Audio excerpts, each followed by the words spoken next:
viewers and subscribers. Welcome to another video. People, in today's video, we want to discuss the impending sanctions against South Africa from the great old United States against ANC members and possibly the government of South Africa, which is basically the ANC they're targeting, really, because they're obviously not going to sanction DA members now, are they? So it's just basically targeting the ANC. Let me know what you think about this video topic in the comment section below. Don't forget to like, comment, share, and please subscribe to the channel. You know we're family over here. Holler. People, Cyril Ramaphosa went on a powerful political, diplomatic, maybe reset trip to America, right? Because he needed to allay fears to Donald Trump that everything is okay in South Africa, that there is no white genocide, that there is no problems in South Africa, as it may, as the world put it. And Donald Trump didn't buy it, not one bit. Excuse me. In fact, Donald Trump actually went ahead, signed executive orders. Tariffs are coming. South Africa doesn't have an ambassador, no trade representative. Neither does the ANC government. I don't know if they even care, which I hope they don't care to have representation in the USA. And I hope they kick out the USA's representatives and ambassador and close the embassy in South Africa to send a powerful statement that Africa is not to be messed with. Donald Trump can keep his America, and we will keep our South Africa the way it's meant to be. We do not meddle in America's affairs. So why is America meddling in our affairs? That's my point. I've been singing this tune ever since I could remember my lines about Donald Trump's speech. But here's the thing. Most South Africans worry. We are going to lose PEPFAR. We are going to lose AGOA. We are going to lose 35,000 jobs on the line. We are going to lose all this. Same old story. I ask you now. If America wasn't doing this, how the hell were you going to survive? That's my question. Are you telling me your entire existence, your entire existence depends on America? Then you are delusional. Then you are crazy. Let me tell you something for nothing in case nobody ever told you anything for anything or anything for something. America is not your savior. America is not your father. America is not the person that proves to be your landing or your safety net. Oh no. You are on your own. You came into this world alone. You're going to go out alone.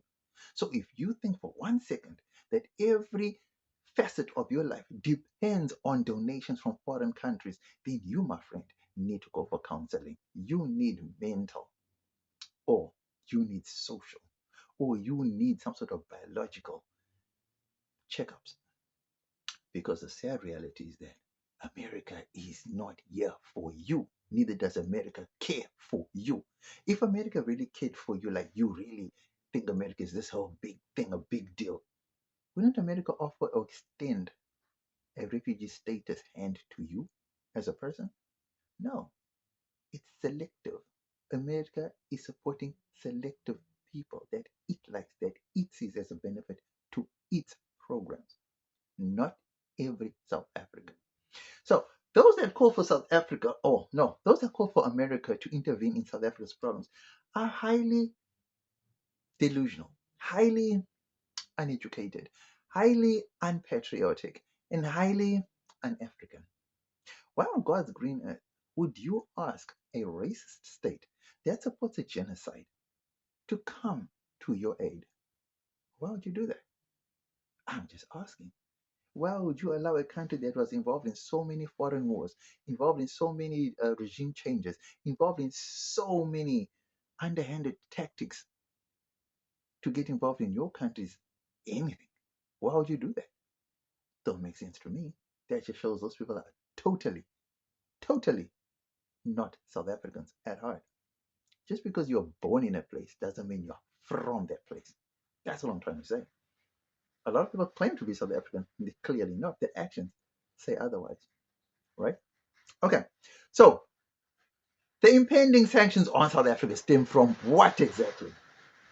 So, number one, the rain. Hope you can hear me. So, number one, South Africa has aligned itself with America's enemies. And who are America's enemies? Well, Hamas, Iran, China, Russia, North Korea. People, this is big. This is a big one. And targeted sanctions are going to be for specifically ANC members. People like, you guessed it, Naledi Pandor. Why her? Why? Because she outrightly criticized the genocidal state of Israel and its brutal attack on Palestine. Damn. Now let's be frank and let's be honest. Naledi Pandor didn't do anything wrong. Her crime is to point out the obvious points, truth of what is really going on in Palestine. It's a well-known fact that Israel is an illegal occupying force in the land of Palestine. And that's a fact. It is an also known fact that Hamas is a democratically elected party. First, liberation movement, then a government of a national party in Palestine. They were elected by the people. So the terminology used to say Hamas is a terrorist group is the same terminology used to describe the ANC. So if the ANC is a terrorist group, then why did America allow the ANC to the White House? I thought Americans don't negotiate with terrorists. So terrorists came to power in 94. But here's America doing business with the terrorist state of South Africa. Isn't that just delusional? Now, here's my question to everybody who. Oh, another thing they said is South Africa is an anti Semite country because of its positioning. Because of its position, it has taken towards Israel, taking it to the ICJ. So, therefore, South Africa, as a country, as a government, we're anti Semites.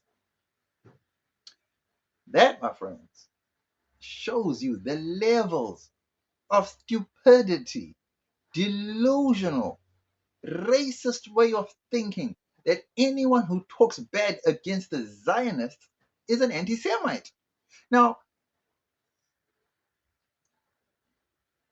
the Zionist state of Israel is ruled, like the top leadership, to be honest, are not even Semites. I mean, they're from Poland, Ukraine, Australia, some are from America, some are from. Dude, since when are white people Semites? I'm just trying to figure that stuff out. Are Russian Semites? Are Ukrainian Semites? Australian Semites? What the hell exactly is a Semite at the end of the day? And the funny thing is, they conflate Judaism with Zionism. And I don't understand how. I don't understand how Polish people, Jewish Polish people, or Zionist Polish people, let's be honest, right? Even if you're a Jew, I don't understand if you're a Jew born in Russia, you are white. You're a Jew born in South Africa, you are white. How do you go and claim land of your promised land by God in Palestine? You have no affiliation to that land. Now, when we call that out, we are labeled as anti-Semite. How are you an anti-Semite when I am simply just anti-occupation? I mean, really now? People, since when has America become the world's policeman? Really, tell me, since when? I would be glad if South Africa closes its embassy in America. I would be really glad if South Africa cuts all trade, all diplomatic ties, and every other tie with America. I would be absolutely glad and happy if South Africa just totally forgot about America, totally doesn't do any business with America at all. I even wish that South Africa expels all American companies in South Africa. Get them all out. Get them all out. We want to have nothing to do with America. No US dollars must flow in South Africa either. Nothing. If the economy collapses, let it collapse. Cuba's economy collapsed. Zimbabwe's economy collapsed. North Korea it collapsed. China's economy it collapsed. Many African countries, the economies are as good as collapsed. They don't even have half the market value, even a quarter market value that even South Africa has. But they're still standing. The people are still surviving, even if it's by old-fashioned Flintstone type survival tactics. Something you're still alive, you're still living. There's a great God. Before the colonialists came to Africa, how the hell were you surviving? So when people tell you, oh, there's 35,000 jobs are going to be lost if AGOA is taken away from us, dude, do you know how many people lost their jobs during COVID? Where are those people now? Are they all dead? No. America. You know, if America, guys, America can, like Mandela said so nicely, whoever doesn't like him, or whoever doesn't like, what did he say? It says whoever doesn't like that we associate with their enemies, America's enemies are not our enemies. And whoever doesn't like it can go jump in a pool. And Bill Clinton was in attendance when he said that. Master stroke, genius stroke. You know what I'm saying? People, I'm going to say this again. We are going to suffer. And trust you me when I tell you that we are going to suffer. But we need to be meaningful about it. We need to be assured about it. We need to be in unison about it. And we need to go ahead in unison to come out stronger on the other side. So, if there's any members of the ANC listening, guys, please move forward by expelling all American companies. Close the the American embassy and the Israeli embassy too. Please do us a favor and do that. We do not need to be dictated to by a country that's got no morals, that has no conscience, that supports the destruction, the ethnic cleansing, and the demolition, total flattening of a nation. People, even Americans are against what the American government is doing. So I'm surprised that there's South Africans who actually support America. We've been calling for America. What does that tell you about our fellow country people who claim to be South Africans? In my view, anyone who supports America and Israel is not a South African. I promise you, you are not. You can hold whatever passport, even our ID. I don't care. That means nothing at all. If your heart and soul is not fully in South Africa, for South Africa, by South Africa, with South Africa, then you are not South African. I'm super sorry. I don't care who you are. Don't care what race you are. Go and live in Paris. Go and live in Israel. Go to Israel. Move to Israel. Move to America if you have to. Don't be here. We don't need people that support genocide and racism and all that. Those Palestinians have been oppressed for over 100 years now. Suppression for over 100 years. And then when they fight back, they are told they are terrorists. But you got Russians, Polish people, Ukrainians, Australians, South Africans going to take land in Palestine, and you support that. Yeah. Well, we're not about that. Over here, we are anti-occupation, anti-colonialism. We are anti-genocide, anti-ethnic cleansing. We are all for unity on this channel. So these targeted sanctions against ANC members, it's unwarranted. It's uncalled for. So once again, the trip to Washington was a bloody waste of time. The trip to Washington was a sign to tell you it's time to disengage. Do not worry. Do not care about whatever complications, implications that they are trying to hit us with. We do not care. Throw everything you have at us, including the sink. And I promise you, we are resilient. We will come out on the other side, battered, but unscathed. You know what I mean? We are stronger than that. We are stronger than the sanctions that they are going to impose on South Africa. We are way past that. We've survived apartheid. We've survived colonialism. We've survived invasions. We've survived tribal wars. We've survived everything. So sanctions, that's a walk in the park. There's Zimbabwe. They will tell you about sanctions. There's Cuba. They will tell you about sanctions. There's North Korea. They'll tell you about sanctions. There is Russia. They'll tell you about sanctions. But they're still standing. They're still surviving. Maybe tough, but they're getting through it. They're getting along. You adjust. That's what you do. No time for crybabies in South Africa. So, in closing, we need to come together. And for those that think South Africa has nothing to offer America, that's where a lot of people think. They forget that it's a two-way street. America needs South Africa. There are companies in America that actually need South African goods. That there's only South Africa that they actually get from because it's much cheaper and better produced in South Africa. The quality is different. Prices are different. Always remember that. I think, if I'm not mistaken, America imports $147 billion worth of goods from South Africa. Guys, that's a lot of money. So to think that America is just willing to just throw all that away, I don't think so. I don't think so.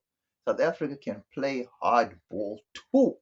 And it's time we started playing hardball with America. And stop this thing of fearing America, looking at it from a military point of view. Guys, no. No. America is the big economy in the north of America. South Africa is the big economy in Africa. We need to act like the giant we are, or perceived to be. We can't be walking around like we are little minnows. We are not minnows. We are a major player in the global space. We are part of the G20. That says a lot. So if you know that you're a member of the G20, it means you have a big stake on the global stage. And I'm sure that America doesn't. Well, American business and companies don't want to lose the business they have in South Africa. They'll try by all means to stay and do whatever it needs to take because they are making a bunch or a chunk of money in South Africa. They don't want to lose that. So we can also dangle that carrot and hold them ransom if we have to. Do whatever it takes to swing the pendulum in our favor too. You know what I'm saying? We can't just bow down to whatever they say. Stop using the dollar. Get off the SWIFT system. So whatever sanctions they impose on us, we off that system. It won't even apply to us. You know what I'm saying? Get off applying rands. Tell them to save their dollars and switch. We can just switch to our own currency and that's it. It's sad, but it's true. South Africa cannot always depend on foreign aid because that makes us liable. That makes us vulnerable. That makes us, I don't know, dependent on outside forces. When it is a well-known fact that South Africa has everything that we ever need when it comes to resources. Yes, I mean, there are some resources that are depleting, but there are others that we have an abundance of. So we can focus on that.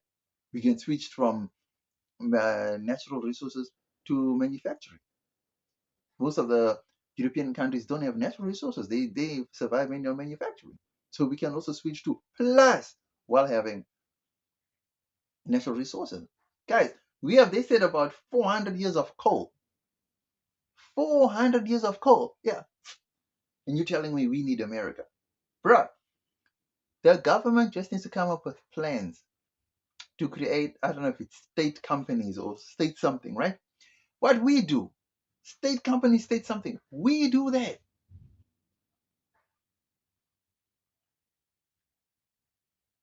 And I don't know if those 35,000 jobs will be absorbed in the coal sector. I don't know, but I really think that's the way to go. We need to create state enterprises. We need to create companies that can absorb all the job losses that will be coming our way. Let me know what you think about this topic. Was I on the money or did I totally miss it with this one? Don't forget to like, comment, share, and subscribe to the channel. You know we're family, right? Holler.